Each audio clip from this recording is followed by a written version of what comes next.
Preparasyon sa nalalapit na debut ni Carla. Carla may inamin kay Kalingap Rob Jomar excited na. Bago ko ipagpatuloy ang maiksing reaction video na ito, hiling ko lang na patapusin ang panunood nito para malaman ang nilalaman nito, at kung bago ka pa lang sa munting channel na ito, paki-subscribe para lagi kang updated sa video ng mga Kalingap. At pakisuportahan natin ang ama ng Kalingap na si Val Santos Matubang, Ate Edna Vlog at si Kalingap Rob.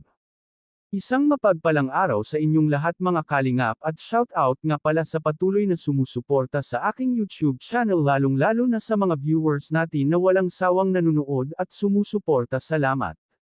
Ilang araw na lang sa nalalapit na debut ni Carla, excited nga itong si Carla dahil first time niya mag-celebrate ng birthday at nagkataon na debut pa niya. Napakaswerte ng pagdebut ni Carla dahil bongga ang kanyang selebrasyon. Panigurado maraming ng viewers ang nag-aabang sa papalapit ng debut ni Carla. Dahil magkasunod ang selebrasyon na darating, dahil mag-1-year-old birthday rin si Baby Rabay. Kahit si Jomar ay excited sa debut ni Carla dahil siya ang first dance nito at papa ni Carla ang gusto niyang last dance.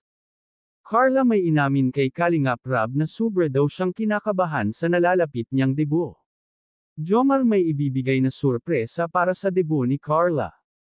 Kaya aabangan natin kung ano itong surpresa na inihanda ni Jomar para kay Carla. Ang gusto sana ng mga magulang ni Carla ay simpleng handaan lang at sila daw ay nahihiya. Ngunit hindi pumayag si Kalingap Rob na simple lang. Ganon talaga si Kalingap Rob sa kanyang mga beneficiaries, ibibigay niya ang kanyang best.